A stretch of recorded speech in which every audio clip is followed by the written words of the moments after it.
So I just had an amazing call with Amanda Furgiuele. Tune in and listen to this podcast because she talks about how she has been able to grow and scale her business. If you are looking to grow and scale your business with systems, processes, she has the perfect solution to that. So let's dive on in and check it out. Hello, fellow mompreneurs. Welcome to the Real Moms Podcast, the go-to space for resilient entrepreneurs who are striving for abundant living. I'm your host, Shae Spitz, a mompreneur and a realtor here in Columbus, Nebraska. Are you a mom juggling the hustle of entrepreneurship, family life, and personal growth? Well, you're in the right place.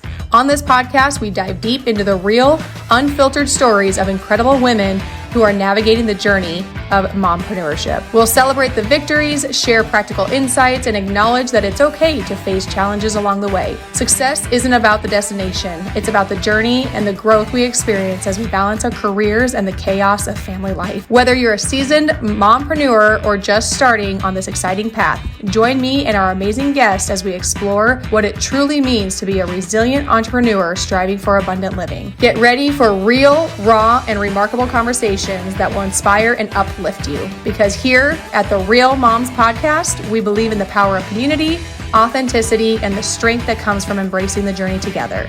So grab your coffee, find a cozy spot, and let's dive into the world of mompreneurship. This is the Real Moms Podcast, where we celebrate the hustle, honor the struggle, and thrive as resilient entrepreneurs living abundantly. To another episode of Real Moms Podcast. I like to start every podcast off with a motivational quote, and today's quote is, "A bird sitting on a tree is never afraid of the branch breaking because its trust is not in the branch, but on its own wings." With over 50 years of combined entrepreneurial and sales expertise, Lynn Howard and Amanda Furgiuele are international speakers, award-winning co-authors, and powerhouse strategists. As the founders of the Pursuit of Badassery, a dynamic brand spanning multiple books, a podcast, retreats, and business accelerator programs, they've built a movement that empowers entrepreneurs to take bold, strategic action. Their journey has taken them across continents and industries, helping thousands of business owners scale, systematize, and thrive. As your trusted guides, they're here to equip you with the tools, strategies, and mindset shifts you need to build a business that works for you so you can stop spinning your wheels and start making serious progress. So today I have Amanda, who is here with me today. She does have her little boy in the background, so if he chimes in, we all just need to say hi to him. What's his name? His name's Gideon. Okay, Gideon? Yes. Okay, awesome. Well, thank you, Amanda, for being here. I mean, as we spoke earlier, we kind of already have a lot in common as Riverside doesn't have the virtual backgrounds.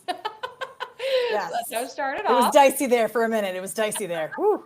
Yes, so a little bit of a change up. So no, Amanda, I appreciate you being here. So tell me a little bit about your journey and where you're at today. So technically right here, right now, I am in Bangkok, Thailand, and that's a long way from where I started out. I was born in Virginia years ago, and lived for many years in Hawaii. I've had businesses across multiple continents and multiple states. I still own businesses in multiple states. And it's been a very long, strange, crazy journey of solo parenthood and homeschooling and travel and owning businesses and starting and buying, selling businesses. So it's been a lot for sure. Yeah, that is a lot. So how did you get started in the entrepreneurial world? Is that kind of where your parents came from? No, not at all. I am the black sheep of the family, as I think many entrepreneurs are. We're a different breed, so to speak. And even though my family is very supportive, but I am still a little bit of a black sheep for sure. Yeah. I started my entrepreneurial journey in my early 20s.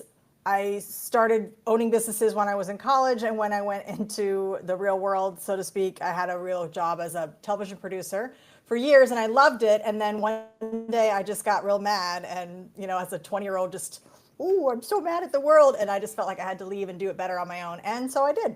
So I started business as I owned a Pilates studio and a pole dancing and aerial studio for a while, and then I branched off to own multiple businesses after that, and just kind of spiraled into multiple entrepreneurship.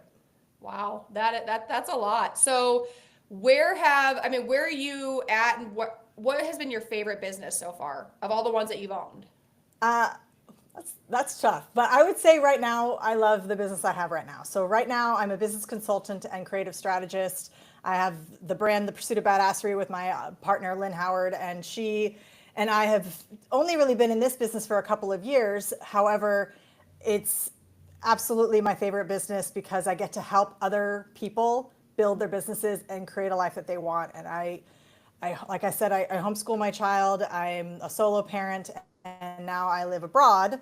And I kind of just move whenever I feel like we're moving. And it's been such an incredible experience that I really couldn't ever do if I didn't own my own businesses. And I do still own some brick and mortars as well. So I do own businesses that are physical. However, being an entrepreneur just allows me the freedom to be the parent I want to be and have the life I want to have. And it's life changing. So who manages that brick and mortar? Because I mean, obviously, when you have brick and mortar, it's a little bit tough to be able to travel. So I'm assuming you must have somebody who's managing all of those. Yes, I have another business partner. So Lynn Howard is my business partner for the Pursuit of Badassery, and I have another business partner who's with my brick and mortar. And then with other businesses, you just have a managing director or managing partner. And then you kind of overlook them. I do, So, or work alongside. okay. And what's been the biggest struggle? Because I think that's where, especially for me, is how do you scale your business with leveraging other people while managing those different areas? Like what would you say has been kind of your breakthrough when you realized what you needed to do and how you needed to do it? Now, the number one thing that made the difference is really understanding prioritization, because I think as a mom and as a business owner, I think the number one thing we tend to fall into is saying, I don't have the time. I'm too busy. I can't add anything else to my plate. And although that's true in a lot of ways, we are all busy. We all have things that are going on. A lot of this stuff, I would say 90% of what I was doing, I didn't really have to do. I mean, I have the toxic background of if you want something done right, you do it yourself. Yeah. That was, I mean, I feel like probably kind of breaking out in hives just thinking about it. Like that's kind of the way I was raised. If you want it done right, you do it yourself. And for a very long time, I was a solopreneur, and that's exactly what I did. Like nobody could do it as good as me, and I had to be the one to have my hands in everything, micromanaging everything, and I was wasting a lot of time and a lot of energy, and I was drowning in these super long work weeks with all this stuff that wasn't really moving the needle. I mean, if you've heard of the 80-20 principle, like 80%, or 20% of what you do is making 80% of the moves kind of thing, and that it really is true. So there was so much stuff, like just Fluff. unnecessary stuff that I was doing that I didn't need to do. When you really break it down into the prioritization of what you actually need to do over the course of your day to make money, it's probably a very small amount. So if you look at your day, write down single thing you do over the course of the day for your business, for your life. What of those things are your money makers? Because it's probably not everything. So if you have 2 things on there that are your money makers, then those are the things you're prioritizing so that you can then only work a few hours a week instead of 100 hours a week. Right. So really honing in on prioritization changed absolutely everything. Right. And so what did you find in your business that was kind of your money maker? Because part of me, I guess I'm probably speaking on behalf of myself for the most part, and hopefully a lot of the listeners as well, but that's kind of where I'm at. Like I do have a transaction coordinator and I have a marketing director for the most part. But my biggest thing is like, how can I scale to the next level? Who do I need? What do I need? And like, it's just kind of, I feel like some of the things are income producing, but some things are maybe I'm just saying they are, like networking is obviously a big thing. But prospecting is probably a big thing. What are some of your money making, income producing activities that you would say really move the needle? Well, can I ask you, have you heard of the Eisenhower Matrix? I have not. Yeah, okay.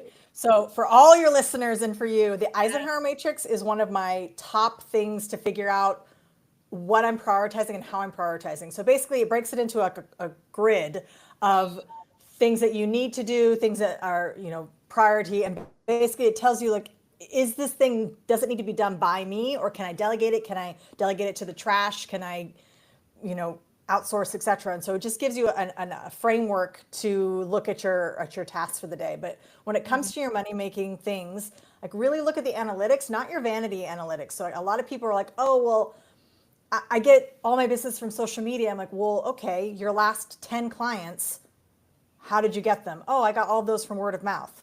Okay, well, then that's not really social media. So why are you spending 30 hours a week working on your social media if you have gotten 0 clients from that? Right. So really breaking down and thinking like, what is actually bringing in money? Like looking back at the analytics, the actual hard data, what is bringing you money? What is pushing you forward? And in looking at what you can outsource. So if you are looking at how much money, let's just say for the sake of this argument, that you're worth, okay, like what we're worth in an hour. Right. And if you look at that, okay, let's say I'm worth because math is hard. It's like $100 an hour. That's what I'm worth. I'm $100 an hour. Right. So if you wouldn't hire somebody to do that job, if you would hire them for $100 or less, then like, why are you doing it yourself? So if your cleaner is only $30 an hour, then why are you doing the cleaning? If you can pay yourself $100 an hour to actually make your company money and then outsource the cleaning. If you know, if your social media manager is $75 an hour, okay, well pay them $75 an hour because you're worth $100 an hour. So your time and the energy that you're going to make towards bringing in cash and being big picture is going to make more money than those other things that you can get rid of, even things that you know you can do. Like we could all spend hours on Canva. Yay, Canva. Yeah. I love Canva. Yeah, it's Canva fantastic. You have to have it as a business owner, but you can have somebody else But somebody else can do it. And once you let go of the idea that you're the best, like from an ego perspective, you really shouldn't be. Oh my God, if you're the best in your business, then you're not hiring well. Because I can do social media, but my social media manager is 1,000 times better and faster and like more effective. So like letting go a little bit of your ego of that, if I want it done right, I'm going to do it myself. Like if you want it done right, hire better people. Right. You shouldn't be the smartest person. Right, exactly. Because like I realized, because we have an Airbnb and it's here locally, so I could easily say, "Oh, I'm gonna go do the cleaning." Not a chance. I know I absolutely despise it, so I will do anything and everything I can. Like if I have 2 cleaner groups that if they can't, like I will do anything and everything to find somebody else to do it. So I look at things like that, and then I also I mark it on here because this is my goal. I'll just put it out there for everybody. Is $360 an hour. That is my goal, and that is $1 million a year. Am I there? No, but it is my goal. So that's what I've kind of been doing is like, okay, if I could pay somebody else $100 an hour or even $20 an hour, $30 an hour to do something that I don't really enjoy or that I know I'm not very good at. Because like my weaknesses are attention to detail. Anybody who knows me knows that my attention to detail is horrible. I see the future. I see the benefits in the future, the bigger picture. But if you give me a piece of paper and say, "Shae, read all of this and let me know any of the errors," I don't want to do that. I'm going to go pay somebody else to do that. So, or like my sister's husband, he just got deployed over the weekend. So that's been pretty emotional, but we're doing like a meal train, and I hate cooking. I absolutely despise it. So I reached out to one of my friends who does a lot of cooking, and I said, "Hey, what would you charge if I just needed you to make a meal for a family of 3 or 4? What would that cost?" And she's like, $25 to $30. Perfect. Get me 2. I'm not going to go to the store, go make the food, because I don't like cooking anyway. If I enjoyed it, that's a little bit different. You know what I mean? But I despise it. So so it's things like that. So I think overall I do pretty good, but I know I could do better. And I would also challenge you, if 360 is your hourly desire to make $1 million, is it really your hourly desire? Because what if you wanted to make $500 an hour and just work less? Right. Like, what do you really like? Are you really setting yourselves up? I mean, you as in just people in general. Everybody. Yep. Like, are you really thinking about that? Like, if that's your goal hourly rate, then how many hours do you really want to work a week? What do you really need to make in order to live the life that you want to live?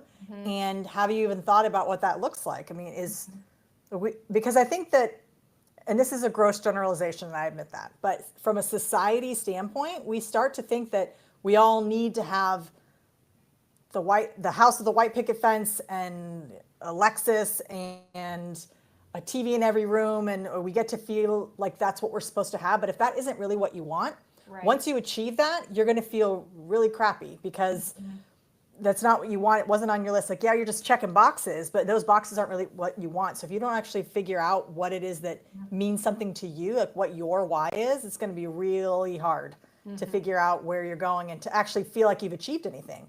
Because like, where are you? What is it that you really want?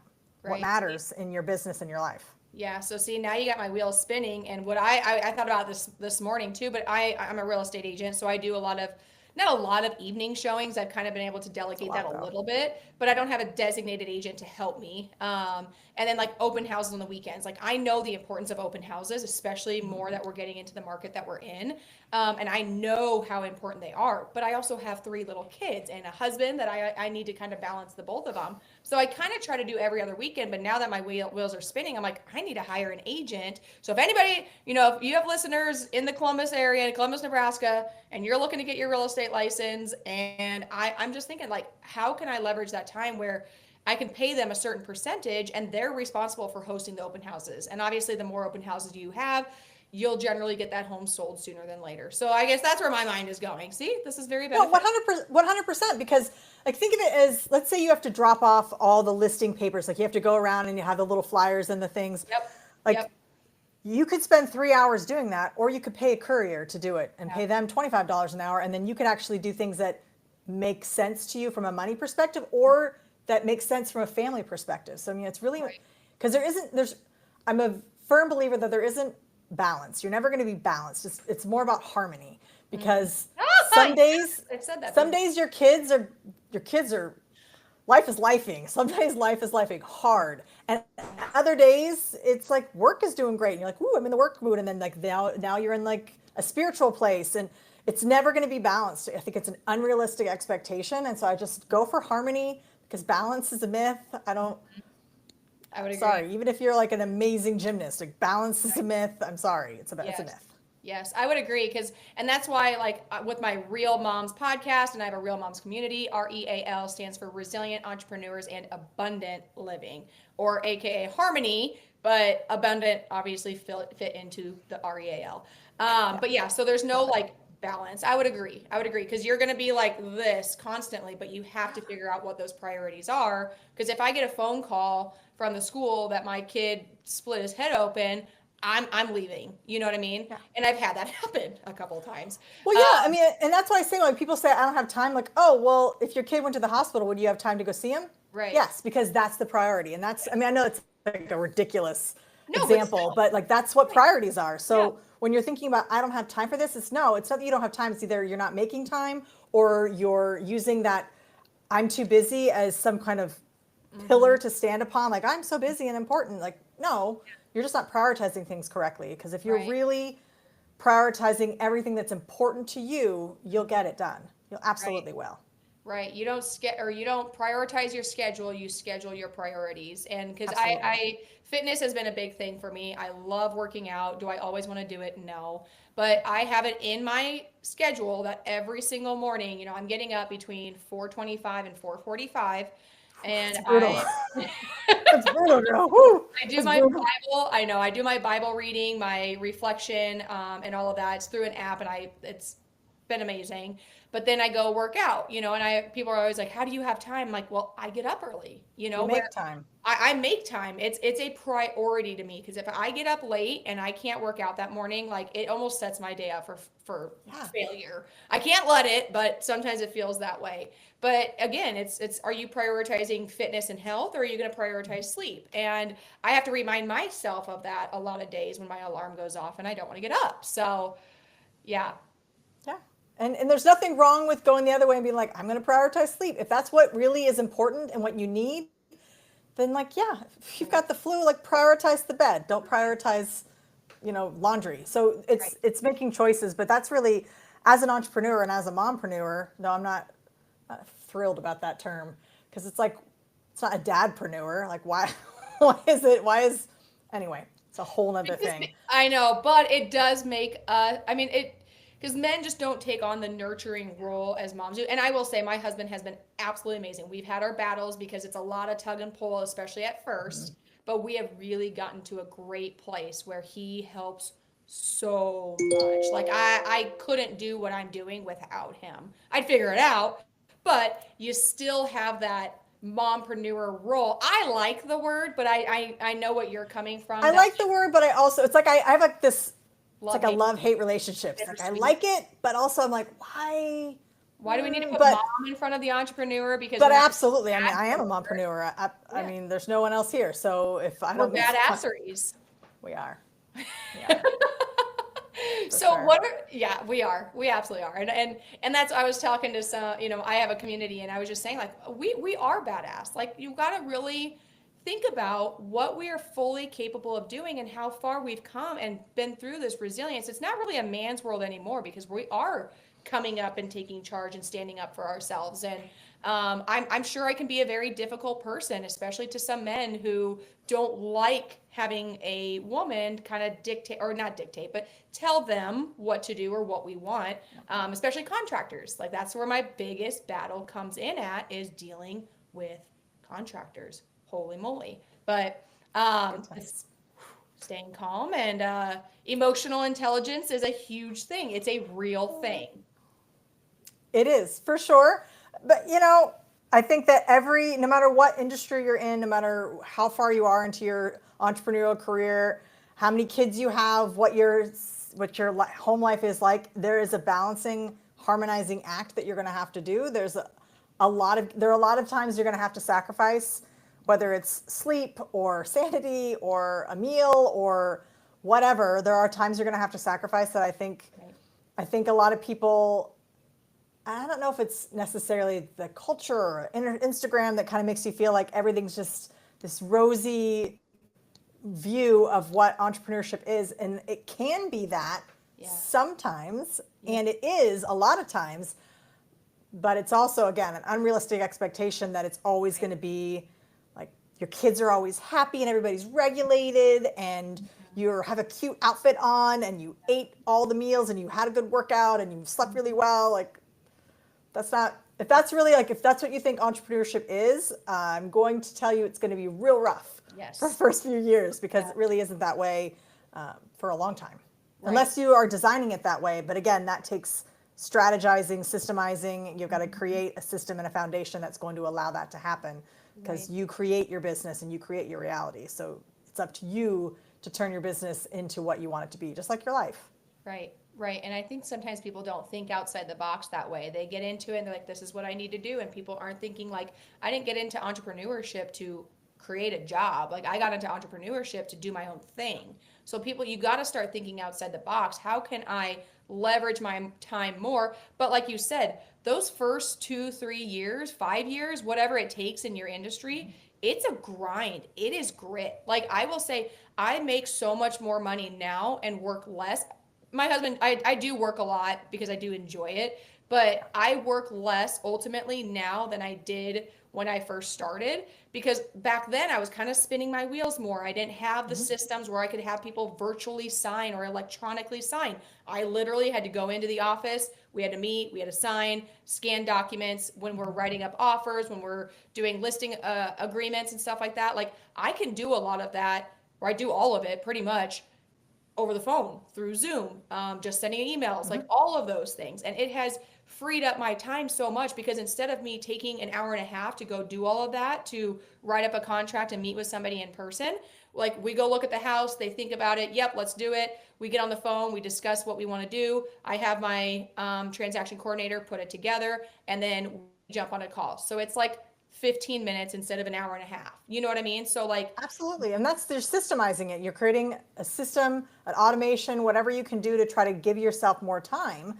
And that's also what falls into that entrepreneurial mindset, because when you have a job mindset, like a career, like I'm going to work Monday through Friday, 9 to 5, there's nothing wrong with that. But as an entrepreneur, that's not realistic. And it's also really not why you want to be an entrepreneur. Like if you wanted that to be your schedule, then you would just have a job, because it's much more stable and it's much more predictable.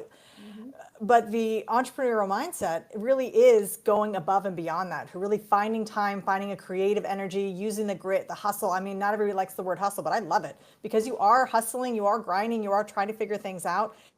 And you can always tell, again, I'm not poo-pooing small business owners. I'm a small business owner. However, if you can't step away from your job without the entire thing falling apart, like you don't own a business, you own a job. You've just created work for yourself rather than just working for someone else. And it isn't what you probably signed up for, because what you want is the freedom, what you want is the time, what you want is the money, what you want is all the things that entrepreneurship can give you. And you need systems for that. You need structure for that. You need a plan, you need strategy, and you know, you need a little bit of grit. Yeah. It makes a big difference. Like my husband also has his real estate license and he does land. So that is so much more highs and lows than residential. And it takes a lot longer to get into it. Well, he finally moved into an estate attorney's office, who's actually my cousin. And I mean, I had to like force him because he was working from home. And I don't think working from home, it's a different mentality. For me, it is. He said it didn't, but he does admit now that it does make a big difference, actually leaving the house. But anyway, so he's at this real estate or this estate attorney's office now, which has been an amazing thing. He has learned so much over the last 3 months.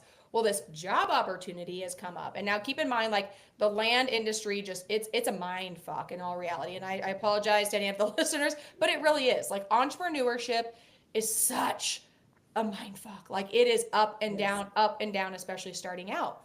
And my husband's still pretty new to the industry, but he was presented a job opportunity where it was good pay, amazing benefits, but it was literally 8 to 5. And we sat down and we're like, I mean, the benefits and the health insurance is a huge thing because obviously we're both self-employed, so that's expensive. But we sat down and we're like, I'm like, Adam, you would be miserable. You would absolutely hate it. Like we went to Cabo and we went to Great Wolf Lodge with the kids for like a week and a half.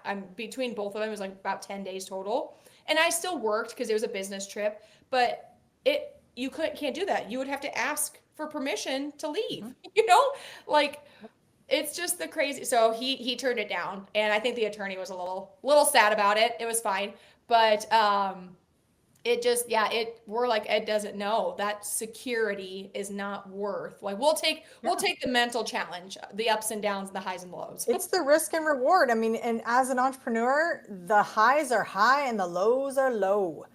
And if you can stick with it and you can figure out your strategy and your systems, it is absolutely worth it. It is like I said, the greatest highs. And to me, that's life. Life is going to be highs and lows. Yeah. There's never going to be, in fact, if it's smooth sailing all the time, I'm not pushing myself enough. Yes. I'm not trying. I'm not going to the next level. If it's always easy, what am I even trying? I mean, it's like when people are like, oh, my to-do list is never ending. I'm like, yeah, because if your to-do list is over, it means you're dead. Right. There's always something to do. There's always somewhere to go. There's always something to experience. And entrepreneurship is a great way to do that. Right. Yeah. And I've always said, get comfortable being uncomfortable. And I've now gotten to the point where I'm more like, I'm uncomfortable being comfortable, because if I'm comfortable, I'm not growing. My husband hates when I'm bored. Like that's when all the minds and the ideas and everything. I'm going to take out this wall. No, it's not even that. I was bored. We had like a horrible winter storm and we were like captive for like 3 days. And I remember I started looking online. I'm like, oh, I'm gonna go buy some land in Belize. Ooh, let me inquire about this. Oh my gosh. I went down a rabbit hole. Unfortunately, there's a lot of weird rules in Belize. And you can't do depreciation and 1031 exchanges between here and Belize. So I was like, that doesn't make sense. But that is the rabbit hole I went down. And my friends were like, Shae, literally, when people are bored, they usually splurge on like Lululemon or shopping. And here you are looking at buying land in Belize. So I'm like, yeah, I start businesses when I get bored. So boredom is good. Yeah, it's good. Except my accountant's like, really, Amanda, another business? I'm like, shh, it's okay. Shh, just file the paperwork. It's okay. Just go for it. It's fine. It might fail, but you know what? I'd rather fail a lot and get that success than never try at all, Absolutely. And that's like my kids too. So our kids don't get technology. They do get TV once in a while, but it is so fun watching their personalities. And we lost power for an entire day a couple weeks ago, and they got bored. I mean, it was boring. Like we did have a generator to keep the heat and a couple lights on, but that was it. Like they couldn't watch TV. We couldn't listen to music because we do like to do that a lot. Like they had to create that. Mom, I'm bored. I'm like, I don't know what you want me to do. Like it is freezing cold outside. You're gonna have to stay inside. And it was so fun watching their creativity come out though. It was really good. I liked it. I liked it a lot. I could be Amish and not have any technology. I do need my I phone. forgot, yeah. But But then we wouldn't be able to do this podcast. If you were Amish, we wouldn't have this internet podcast. I So, know. So it's a tug and pull for me. But my kids, I'll let my kids be Amish. I need it. So yeah, just for work though. yes, yes. So Amanda, tell me, what are some things that, or what is one piece of advice that you would give to your younger self, or maybe somebody else starting out in Oh, my entrepreneurship? younger self. Oh, younger self. It's going to be okay. You know, the number one thing I would say, so I am a recovering perfectionist, terrible perfectionist. And I will just say for my younger self, it is really okay to suck hard in front of everybody. It is okay to fail. And it's okay to tell people you're failing because for so long, I struggled unnecessarily because I didn't want anybody to know that I didn't know everything there was to know about business. And I owned businesses and I didn't want anybody to think that I wasn't an amazing business owner. And I spent years, like you said, like spinning my wheels, like on a hamster wheel. If I had just asked the right people for some advice, if I had just gone through and, bit the bullet and gotten a business coach or a consultant to look at what I was doing and say, actually, if you just do this and this, you'll save yourself thousands of dollars and hurt. I'm like, oh.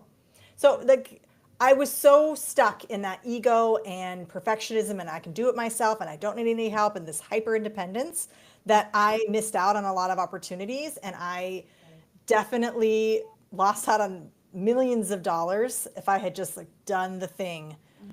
Because I was too worried how people would think I would look and if I failed at it, what would it look like? And I've definitely done some big risk taking things, but even still like more so, I think like take the risk, fall flat on your face because failure is the absolute best teacher. And I wish I had learned earlier and faster. And I wish I had let myself fall more. And I wish I had asked for help because you don't know what you don't know. And it's really okay not to know things, but it's not okay to be willfully ignorant and just to choose not to learn it because you don't want to look bad. Yes, I hate the saying ignorance is bliss because it is the complete opposite. It is not. It is a complete failure. And I'm sure that you're still learning, and I'm sure there's things that you could continue to learn and that you still make mistakes at because I know I do. I absolutely know I do.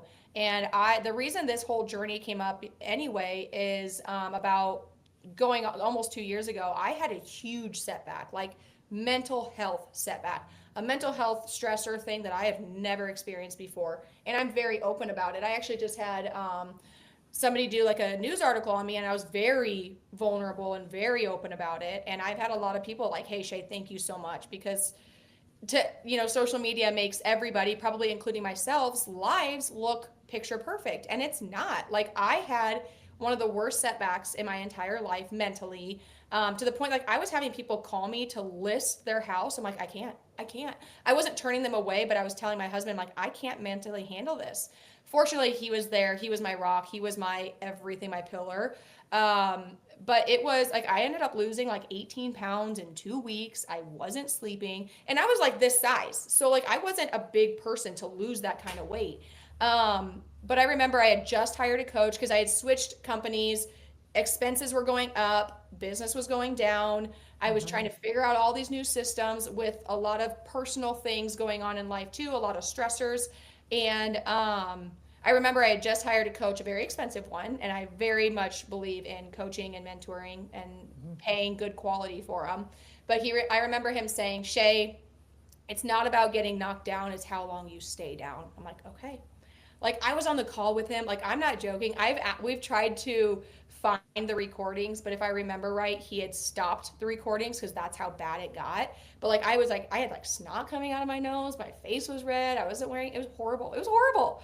But it was the best thing that happened to me because a setback is a setup for a comeback. And I will say I'm so much better now than I've ever been. And I realize the importance of my mental health, which is personal development.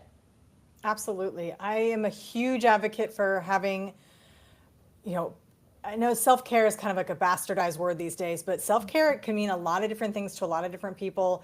And being aware of what's going on in your life, knowing your limitations, seeking out help, getting the experts to help you out, seeking that, taking time to really pay attention to what's going on, it makes all the difference. And there's no better money invested than investing in yourself and your business. And I spend thousands every year just for that reason, hundreds of thousands sometimes, because that's what's going to drive the business. That's what's going to push me forward because we all get stagnant. And it could be that you decide to take a Thai cooking class, or that you are going to learn jujitsu this year, or that you're going to get a business coach. It's about making yourself better in whatever way it needs to happen for you. And that really trickles down into everything in your life, because I'll say this from the perspective of a solo parent. So there's not another parent, but like, if I don't take care of myself, then who's going to take care of my kid? If I don't take care of my business and my partnership relationships with my business partners, like, who's going to do it?